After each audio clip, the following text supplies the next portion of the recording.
Fait, depuis le 7 octobre et l'attaque du Hamas contre Israël, plus de 1200 actes antisémites ont été recensés en France. C'est même plus que 2 fois ce qui est advenu l'année 2022, l'année dernière. Dominique Sopo, merci d'être avec nous. Vous êtes président de SOS Racisme. Alors comment expliquez-vous justement cette montée des actes antisémites en France, mais en Occident de manière générale? De toute façon, la parole s'est-elle, je dirais, libérée depuis le 7 octobre?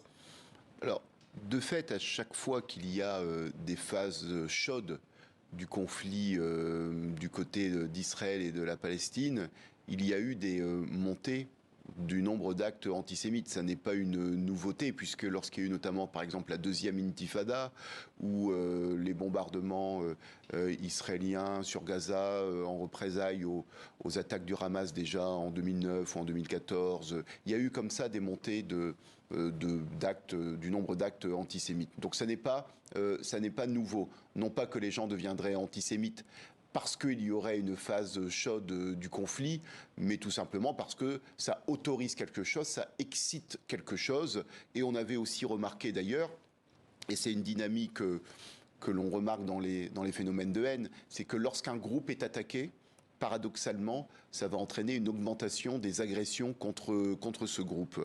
Donc voilà comment on l'explique. Malheureusement, et là c'est vrai qu'on est sur un nombre d'actes extrêmement important, qui sont souvent des graffitis ou des insultes. De tags, des toiles de David sur les murs de Paris notamment. De tags et parfois sur les portes des gens avec des morts aux juifs. Donc c'est vrai que ce sont des choses qui ne sont pas létales au sens où on n'a pas eu de drame de sang, fort heureusement, de très mauvais souvenirs, et qui créent des phénomènes de peur très importants parmi les Français juifs. Vous, président de SOS Racisme, vous serez présent dans le cortège cet après-midi?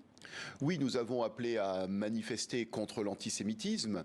Donc le message pour nous, il est clair, c'est une manifestation contre l'antisémitisme. Aussi pour nous, une manifestation contre le racisme, parce qu'on a vu aussi se déployer des propos contre les arabo-musulmans, pour faire vite, ces mentions d'antisémitisme couscous, ou le fait d'attribuer avec beaucoup de légèreté les étoiles de David, dont nous apprenons qu'elles viennent d'un commanditaire moldave, de les attribuer... Il y a une enquête en cours, effectivement, oui, de les attribuer à l'islam radical, donc de la part du ministère de l'Intérieur.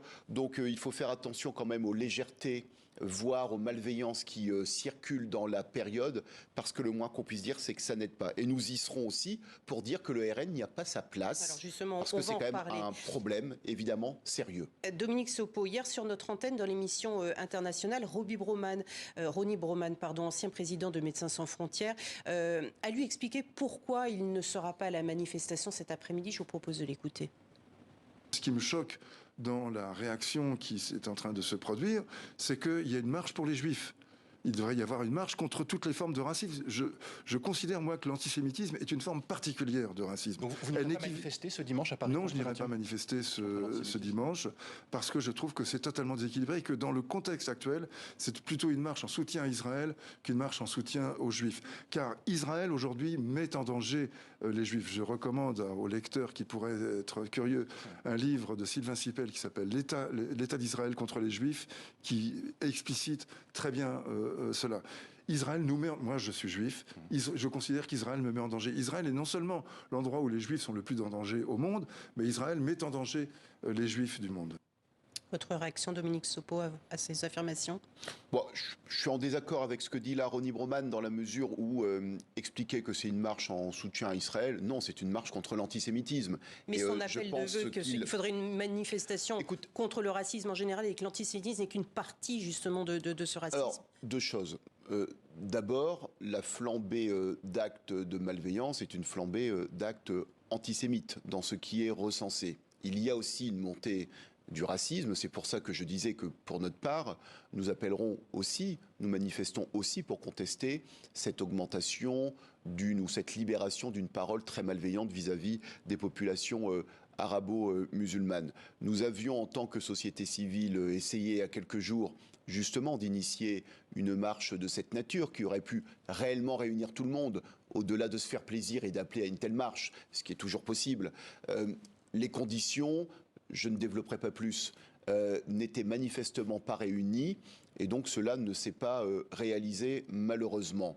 Le fait que ce soit les présidents des chambres qui appellent à cette marche pose le problème que nous voyons, c'est que le Rassemblement national a sauté immédiatement sur l'occasion pour venir pourrir cette marche et essayer de se laver de son antisémitisme historique et encore toujours extrêmement présent. Avec des propos notamment de Jordan Bardella qui refuse de reconnaître l'antisémitisme de Jean-Marie Le Pen alors qu'il a été condamné 6 fois pour Tout à fait. Et puis par ailleurs, je tiens à faire remarquer que le Rassemblement national est aussi un parti anti-républicain, est aussi un parti qui surfe sur les questions de racisme et que cela en soi justifie de dire qu'il n'y a pas sa place. En tout cas, je pense qu'il ne faut pas... Du gouvernement, effectivement. Oui, en tout cas, ça n'est pas le Rassemblement national qui décide des participations aux manifestations. Il n'a pas été convié en tant que tel. Nous y serons. Nous y avons notre place en tant qu'antiracistes. Le RN ne l'a pas en tant que parti d'extrême droite. Merci beaucoup, Dominique Sopo, d'être venu sur notre plateau.